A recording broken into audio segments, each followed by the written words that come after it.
21 medical test हुए और इन medical test को रेडियोलॉजी और पैथोलॉजी टेस्ट भी कहा जाता है। रेडियोलॉजी टेस्ट वो होते हैं जिनमें एक्सरे से जांच होती है, यानी जिन्हें आप आम भाषा में एक्सरे कहते हैं, और पैथोलॉजी टेस्ट वो होते हैं जिनमें मरीजों के ब्लड और दूसरे सैंपल्स की जांच की जाती है, जैसे thyroid, blood count, blood glucose test, liver panel का टेस्ट। ये सारे पैथोलॉजी टेस्ट कहलाते हैं और ये ऐसे टेस्ट हैं जिनकी कीमत 50 रुपए से लेकर 2000 रुपए तक के बीच होती है। अब आरोप है कि दिल्ली के मोहल्ला क्लिनिक्स में हर रोज ऐसे सैकड़ों टेस्ट हो रहे थे, लेकिन जब इनके रिकॉर्ड्स की जांच हुई तो पता चला कि इनमें से ज्यादातर टेस्ट फर्जी हैं। फर्जी का मतलब यह कि रिकॉर्ड्स में मरीजों की गलत जानकारी दिखाकर हर रोज 500 से ज्यादा टेस्ट की एंट्री होती थी, जबकि ये टेस्ट कभी होते ही नहीं थे। जुलाई 2023 से सितंबर 2023 के बीच जिन 7 मोहल्ला क्लिनिक्स के रिकॉर्ड्स की जांच हुई, उनमें यह पता चला कि टेस्ट कराने वाले 11,657 मरीज ऐसे थे जिनके मोबाइल नंबर के सामने सिर्फ 0 लिखा हुआ था। 3092 मरीज ऐसे थे जिनका मोबाइल नंबर एक ही था और यह नंबर फर्जी था। सोचिए, 3092 लोग जिनका एक ही मोबाइल नंबर है, और मोबाइल नंबर जानते हैं क्या है? मोबाइल नंबर है 9999999999। सोचिए, 3100 लोगों का सेम नंबर। इसी तरह 8199 मरीज ऐसे थे जिनके नाम के सामने मोबाइल नंबर लिखा ही नहीं था, जबकि इन मरीजों को उनकी मेडिकल टेस्ट की रिपोर्ट उनके मोबाइल फोन पर भेजी जा रही थी। अब सोचिए, जब मोबाइल फोन है ही नहीं, मोबाइल फोन लिखा ही नहीं है रिकॉर्ड्स में, तो फिर किस नंबर पर यह रिपोर्ट भेजी जा रही थी? अब सोचिए, यह कितने अलग किस्म का और नए किस्म का घोटाला है। जिसने भी किया है बड़ा दिमाग लगाकर किया है, और इसमें जिन मरीजों का मोबाइल नंबर नहीं है उन्हें उनकी लैब रिपोर्ट उनके मोबाइल फोन पर भेजी जा रही है। आज हमारे पास इन फर्जी टेस्ट की एक लॉग शीट है जो मैं आज अपने साथ लेकर आया हूं, जिसे आपको बड़ी स्क्रीन पर भी दिखाऊंगा।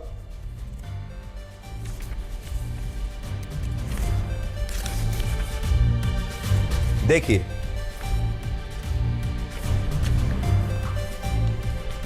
इस लॉग शीट में उन मरीजों का नाम, उनका पता और उनका फोन नंबर लिखा है जिन्होंने मोहल्ला क्लिनिक्स में अपने मेडिकल टेस्ट कराए थे। लेकिन जब हम इस रिपोर्ट को पढ़ रहे थे तो हमने यह देखा कि लगभग सभी मरीजों के सामने, उनके नाम के सामने एक ही फोन नंबर लिखा हुआ है, और यह फोन नंबर हम आपको पूरा तो नहीं दिखा सकते क्योंकि प्राइवेसी का इशू है, लेकिन आप यहां यह जरूर देख सकते हैं कि इन सभी नंबरों के आखिर में 543 लिखा हुआ है। देखिए, यह पूरा लॉग है जो आपके सामने है। किस तरह का लॉग बनता है, पहले आप यहां तिथि देख लीजिए। ये सारी जुलाई की तिथियां हैं, 3 जुलाई से लेकर, और यहां आप 11 जुलाई 2023 का ये रिकॉर्ड मैं अपने साथ लेकर आया हूं। और अब देखिए, यहां आते हैं हम। ये मोबाइल मरीज का जो मोबाइल नंबर है वो ये है। इसको हमने जानबूझकर छिपा दिया है क्योंकि हम मोबाइल फोन नंबर वो डिस्क्लोज नहीं करना चाहते। लेकिन आप ये देखेंगे कि ऊपर से लेकर नीचे तक एक ही मोबाइल नंबर आपको दिखाई देगा, और हर मोबाइल नंबर जो, क्योंकि नंबर एक ही है, वो नंबर है 5439855, या जो भी 985 आपको पहला डिजिट नजर आएगा, और फिर 543। यहां सबके नंबर अप्रूव्ड है, और देखिए यहां पर उनकी आयु लिखी हुई है, उनके नाम लिखे हुए हैं, और कौन से टेस्ट कराने हैं वो लिखे हुए हैं। लेकिन ये सब कुछ फर्जी है, और फर्जी मैं इस बात से कह रहा हूं कि देखिए, सबका मोबाइल फोन नंबर एक ही है। 543 उस मोबाइल फोन नंबर की आखिरी डिजिट्स हैं।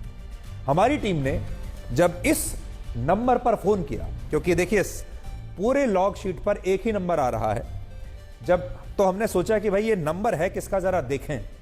तो हमने इस नंबर पर, जो ऊपर से लेकर नीचे तक एक ही नंबर लिखा हुआ है, हर व्यक्ति के सामने, उषा पांडे का नंबर भी यही है, मुन्नी का नंबर भी यही है, रमेश का नंबर भी यही है, उत्तम राव का नंबर भी यही है, सपना का नंबर भी यही है, शंभू का नंबर भी यही है, उषा पांडे का नंबर, कविता का नंबर, सलमा का नंबर, नरगिस का नंबर, कमला देवी का नंबर, हिमांशी का नंबर, सौरभ का नंबर, अंजलि का नंबर, भावना का नंबर, नूर, निशा, किशन कुमार, चरण सिंह, सबका जो नंबर है फोन नंबर वो सेम है। तो हमने देखा ये ऐसा कौन सा नंबर है, तो हमने इस नंबर पर फोन किया। जब फोन किया तो ये पता चला कि ये नंबर चंडीगढ़ में रहने वाली एक महिला का है। उसने फोन उठाया और इस महिला ने बताया कि वो तो कभी दिल्ली आई ही नहीं, लेकिन इस महिला के नाम पर दिल्ली के मोहल्ला क्लिनिक्स में सैकड़ों लोगों के टेस्ट हुए और आरोप है कि इन टेस्ट के जरिए बड़े पैमाने पर घोटाला हुआ है। आप खुद सुनिए कि इस नंबर पर हमारी टीम ने जब फोन किया तो यह नंबर कैसे चंडीगढ़ का निकला, जबकि इस नंबर पर टेस्ट दिल्ली के मोहल्ला क्लिनिक्स पर हो रहे थे। वो पूरी बातचीत हमने जो की है वो हमने रिकॉर्ड कर ली। अब आप उस बातचीत को सुनिए। ये क्या आपने कभी दिल्ली के मोहल्ला क्लिनिक में कोई टेस्ट करवाया था? जी हम दिल्ली गए नहीं है तो हम टेस्ट वहाँ कैसे करा लेंगे। वो भी दांत का मैंने यहाँ करवाया था चंडीगढ़ में, वो भी मतलब 7-8 साल पहले। अच्छा, तो आपके पास आपका नाम जो है यहाँ मोहल्ला क्लिनिक का जो डॉक्यूमेंट है उसमें है? जी हमें नहीं पता इस बारे में, क्योंकि मैं दिल्ली नहीं गई हूँ। क्योंकि आपका यही फोन नंबर उसमें दिखाई पड़ रहा है। पर ये 2-3 सालों से मैं चला रही हूँ ना नंबर। तो किसी ने आपसे ये पूछताछ की कि आपका नंबर कैसे आया? किसी ने इससे पहले भी आपसे कोई पूछताछ की थी? जी नहीं। अच्छा, पहली बार मतलब आप फोन कर रहे हो, मतलब ऐसा कभी फोन नहीं आया, नंबर नहीं आया किसी का, किसी से कुछ नहीं। क्योंकि कई सारे जगहों पर आपका नंबर जो है, तो यही नंबर मुझे दिल्ली के कई सारे मोहल्ला क्लिनिक में जो जांच हुई है उसमें मिला है, उसमें मिल रहा है। अच्छा हमें नहीं पता इस बारे में, क्योंकि 2-3 सालों से ये मेरे पास नंबर है, मैं चला रही हूँ उसको बल्कि। अच्छा, तो आप कहाँ रहती हैं? जी चंडीगढ़ में रह रहे हैं हम, चंडीगढ़ 52 में। अच्छा, आप कभी दिल्ली नहीं आई? जी नहीं। अच्छा, तो आपका कोई आम आदमी पार्टी या किसी पार्टी से तो कोई लेना देना नहीं है, बीजेपी या एक्चुअली हमें इस बारे में नहीं पता। हम गरीब से मतलब गरीब लोग हैं, हम इतने अमीर लोग नहीं तो हम इधर उधर घूमते हैं। अच्छा अच्छा अच्छा, ठीक है, हम गरीब लोग हैं, हम किराए पे रहते हैं। हम एक कमरा किराए पे मतलब लिया हुआ है, हम किराए पे रहते हैं। ठीक है, तो मतलब आप कभी आपने मोहल्ला क्लिनिक में नहीं इलाज करवाया? आप कभी दिल्ली नहीं आई? नहीं हम नहीं गए कभी नहीं।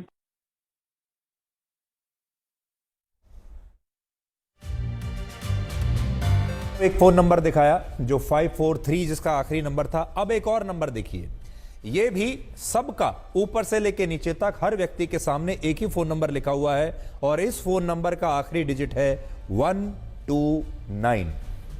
यहां भी आप देख लीजिए, नाम चाहे किसी का भी हो, विपुल, शिवांगी, रामवती, शमीम, जुबैदा, पूजा शर्मा, तरन्नुम, सीमा, बबीता, नौशाद, सुदेश, असद, सबके नाम के सामने एक ही फोन नंबर है और वो है ये आप जो देख रहे हैं 129 डिजिट का नंबर आप यहां पर देख सकते हैं। अब आपको एक नंबर में और दिखाता हूं, देखिए अगली लॉग शीट दिखाता हूं, आप भी हैरान हो जाएंगे उस दूसरी लॉग शीट को देखकर। अब देखिए अगली लॉग शीट देखिए, इसमें आपको क्या नंबर नजर आ रहा है? यहां 9999999999। कितना वीआईपी नंबर है, देखिए बड़ा विशेष खास नंबर है, लेकिन यह नंबर सबका यही है, ऊपर से लेकर नीचे तक सबका यही नंबर है। और ये देखिए यहां पर आप देखिए सबके नाम, मेल फीमेल सबके नाम लिखे हुए हैं। मोहित का नंबर भी यही है, कपिल का, सुखबीर का, मनीष, टोनी, दनियाल, राजेश, संतोष, राजेश, पूनम, गायत्री, हिना, राहुल, आरिफ, अफशाक, नरेंद्र, सबके नंबर जो हैं वो सेम है। और नंबर कितना बड़ा बढ़िया नंबर लिया है, 9999999999। आप देख सकते हैं पूरी लॉग शीट आपके सामने है और ये कब की है यहां पर आप देखिए, यहां वो भी आपको बता देता हूं। ऊपर से देखिए 26 सितंबर 2023 से 26 जुलाई से है शुरू हुआ, 26 जुलाई से बढ़ते बढ़ते बढ़ते ये 26 सितंबर, एक महीने की लॉग शीट है और उसमें आपने देखा कि सबका फोन नंबर एक ही है, 99999999। अब इस सवाल पर आते हैं कि इन फर्जी टेस्ट से घोटाला कैसे हुआ। यह तो आपने देख लिया फोन नंबर फर्जी हैं। आरोप है कि यह फर्जी टेस्ट 2 प्राइवेट लैब्स द्वारा किए जा रहे थे और इन दोनों प्राइवेट लैब्स को यह टेस्ट करने का कॉन्ट्रैक्ट दिल्ली की अरविंद केजरीवाल सरकार से मिला था। इनमें एक लैब का नाम है एजिलस डायग्नोस्टिक्स लिमिटेड और यह वही प्राइवेट लैब है जिससे पहले SRL डायग्नोस्टिक्स कहा जाता था, SRL। लेकिन पिछले साल इसका नाम बदल दिया गया और यह एक बहुत बड़े हेल्थ केयर ग्रुप की कंपनी है। इससे भी बड़ी बात यह है कि दिल्ली सरकार ने इस प्राइवेट लैब के साथ अक्टूबर 2021 में एक MOU साइन किया, एक कॉन्ट्रैक्ट साइन किया, जिसके तहत यह लैब दिल्ली सरकार द्वारा बनाई गई Delhi skill and entrepreneur university के छात्रों को ट्रेनिंग दे रही है। यानी ये उनको ट्रेन भी करेगी। मोहल्ला क्लिनिक्स में टेस्ट का कॉन्ट्रैक्ट भी इसी लैब को, इसी कंपनी को मिलता है सरकार से, और बाकी क्षेत्रों में लोगों को ट्रेनिंग का कॉन्ट्रैक्ट भी इसी कंपनी को मिलता है। यानी सारा कॉन्ट्रैक्ट जो है इसे मिल रहा है। दूसरी लैब का नाम है मेट्रोपोलिस हेल्थ केयर लिमिटेड और आरोप है कि इस प्राइवेट लैब के डेटा में भी काफी गड़बड़ी पाई गई और इस घोटाले में इस कंपनी की भी मिलीभगत साबित होती है। संक्षेप में कहें तो घोटाला यह है कि फर्जी मरीज दिखाकर मोहल्ला क्लिनिक्स के जरिए कुछ प्राइवेट लैब्स फर्जी टेस्ट कर रहे थे और इन फर्जी टेस्ट के लिए सरकार से उन्हें पैसा मिल रहा था और यह भुगतान ही असल में एक घोटाला है। और जैसे मैंने आपको पहले कहा, मरीज फर्जी हैं, उनका फोन नंबर भी फर्जी है, टेस्ट भी फर्जी है, लेकिन जो भुगतान हो रहा है वो असली है। नोट असली हैं, पैसा असली है। अब बड़ा सवाल यह है कि यह पैसा किसके पास जा रहा था। अब आपको ये बताते हैं कि इस घोटाले के बारे में पता कैसे चला। लगभग सभी विभागों में सरकारी योजनाओं का मूल्यांकन करने के लिए एक इंपैक्ट असेसमेंट स्टडी होती है और क्योंकि मोहल्ला क्लिनिक्स भी दिल्ली में सरकार की एक विशेष स्कीम के तहत खोले गए थे, इसलिए इस योजना का असेसमेंट करने के लिए भी, यानी इसका आकलन करने के लिए पिछले साल फरवरी के महीने में एक स्टडी हुई और यह स्टडी दिल्ली के स्वास्थ्य विभाग द्वारा की गई। इस स्टडी में स्वास्थ्य विभाग ने यह माना कि कुछ मोहल्ला क्लिनिक्स में मेडिकल टेस्ट के दौरान गड़बड़ी हो रही है जिसे रोका जाना चाहिए। लेकिन जब सितंबर 2023 तक इस रिपोर्ट पर कोई संज्ञान नहीं लिया गया और इस दौरान यह पता चला कि दिल्ली के ही कुछ मोहल्ला क्लिनिक्स में कुछ डॉक्टर्स प्री रिकॉर्डेड वीडियो से अपनी फेक अटेंडेंस लगा रहे थे। इसका क्या मतलब हुआ? असल में डॉक्टरों को मोहल्ला क्लिनिक में जाकर जब वो अपनी नौकरी पर रिपोर्ट करते हैं, ड्यूटी पर रिपोर्ट करते हैं, तो अपना एक वीडियो बनाना होता है। तो ये डॉक्टर्स क्या कर रहे थे, ये ड्यूटी पर आते ही नहीं थे और पहले से ही उस मोहल्ला क्लिनिक से अपने फोन पर, मोबाइल पर वीडियो रिकॉर्ड करके भेज देते थे और अपनी फर्जी अटेंडेंस लगा रहे थे। ये आते ही नहीं थे क्लिनिक्स में। असल में मोहल्ला क्लिनिक्स में ये डॉक्टर इन्होंने आना बंद कर रखा था। तो खुद दिल्ली सरकार ने इस मामले में कार्रवाई की थी और इस मामले में एक FIR भी दर्ज हुई थी।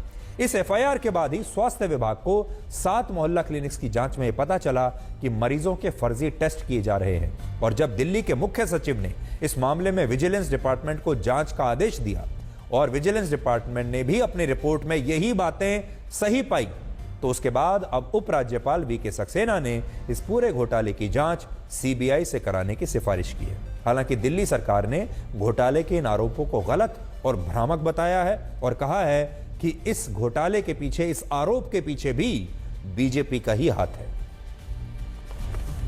या मोहल्ला क्लिनिक के अंदर कोई आदमी अपना फोन नंबर एंटर कर रहा है या वो फोन नंबर की जगह 000 डाल रहा है या कोई गलत नंबर डाल रहा है, ये काम तो अफसरों का देखने का है। ओवरऑल इसके ऊपर DGHS होती है, DGHS के ऊपर हेल्थ सेक्रेटरी होते हैं। ये लोगों का काम है कि इन सब चीजों के अंदर अपने लेवल पे रैंडम चेक्स करते रहें। अभी DGHS किसने लगाई है? हमने तो नहीं लगाई। ये हेल्थ सेक्रेटरी किसने लगाए हैं? हमने तो नहीं लगाए। कौन इन्हें ढूंढ के लाया है? ये आप सब जानते हैं। उन्हीं के ढूंढे हुए लोग गड़बड़ी कर रहे हैं और वो ही उसकी जांच करा रहे हैं। तो आप तो अपनी ही जांच करा रहे हो, हमारी कोई ना करा रहे हो। आपके द्वारा लगाए हुए लोगों की जांच आप ही करा रहे हो। एक दिन में 500 पेशेंट देखे गए हैं। अधिकतम संख्या 533 है, जबकि जो औपचारिक समय है मोहल्ला क्लिनिक का वो सुबह 9 बजे से 1 बजे तक है। अब आप इमेजिन करिए कि 9 बजे से 1 बजे तक 4 घंटे में कितने मिनट हुए? 240। और अगर 240 मिनट में किसी ने 533 पेशेंट देख लिए, इसका मतलब आधे मिनट में एक पेशेंट देख लिया, जिसमें एक पेशेंट का आना जाना, डॉक्टर का उसकी बात सुनना, असेसमेंट करना, जांच का पर्चा लिखना। महोदय, मैं कहना चाहता हूं कि जब त्योहारों के दिनों में बड़ी भीड़ होती है ना, तो आप जाते तो मंदिर में बड़ी भीड़ होती है, इतने सेकंड्स में तो व्यक्ति उस धक्का मुक्की में दर्शन भी नहीं कर पाता है जितने में आपके डॉक्टर ने उसके दर्शन करके रोग को समझकर रोग का निदान समाधान सब लिख दिया। तो दिल्ली में दवा के नाम पर हुआ यह घोटाला ऐसे समय पर सामने आया है जब दारू घोटाले में यानी शराब घोटाले में दिल्ली के मुख्यमंत्री ईडी के बार बार बुलाने पर भी पूछताछ के लिए पेश नहीं हो रहे हैं। और आज भी अरविंद केजरीवाल ने यही कहा कि शराब घोटाले का कोई सबूत नहीं है, लेकिन ईडी बीजेपी के इशारे पर उन्हें गिरफ्तार करने के लिए ऐसा कर रहा है। बीजेपी का मकसद जांच करना तो है ही नहीं। इनका मकसद तो लोकसभा चुनाव में मुझे प्रचार करने से रोकना है। ठीक लोकसभा चुनाव के पहले इन्होंने मुझे सम्मन भेजा है। क्यों? इस जांच को चलते 2 साल हो गए, अभी ठीक लोकसभा चुनाव के पहले मुझे क्यों बुलाया जा रहा है? पहले क्यों नहीं बुलाया? सीबीआई ने मेरे को 8 महीने पहले बुलाया था, मैं सीबीआई में गया था, उनके सारे जवाब भी दिए थे। लेकिन अब ये लोग ठीक लोकसभा चुनाव के 2 महीने पहले मुझे बुला रहे हैं। तो बीजेपी का मकसद कोई पूछताछ करना थोड़ी है। इनका मकसद है पूछताछ के बहाने केजरीवाल को बुला लो और उसे गिरफ्तार कर लो, ताकि मैं लोकसभा चुनाव में प्रचार ना कर पाऊं। तो अरविंद केजरीवाल अभी हाल ही में विपश्यना करके आए हैं पंजाब के होशियारपुर से, और आपने देखा होगा आज उनके चेहरे पर बहुत ताजगी भी दिखाई दे रही है, आज वो बहुत शांत भी दिखाई दे रहे हैं, और विपश्यना का जो असर है वो उनके चेहरे पर और उनकी वाणी में दोनों में दिखाई दे रहा है।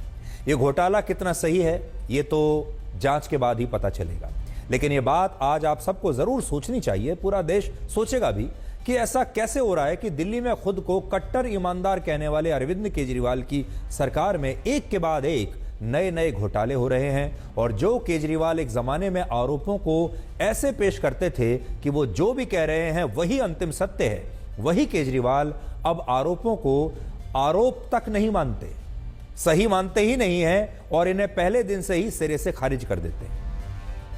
जबकि सच्चाई है कि शराब घोटाले में मनीष सिसोदिया 11 महीनों से जेल में है, और आम आदमी पार्टी के सांसद संजय सिंह लगभग 3 महीनों से जेल में हैं, और अदालतों में उनकी जमानत याचिकाएं एक नहीं बल्कि कई बार खारिज हो चुकी हैं। यानी अदालतों ने भी इन दोनों को ही अभी तक जमानत नहीं दी है। कुछ तो कारण होगा।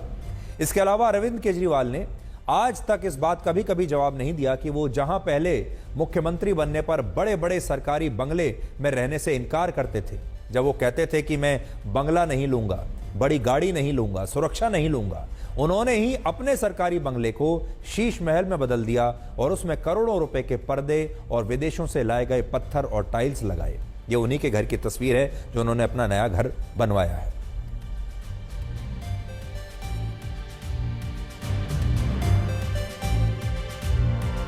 दिल्ली के बाद अब हम आपको बिहार के अस्पतालों का हाल दिखाना चाहते हैं।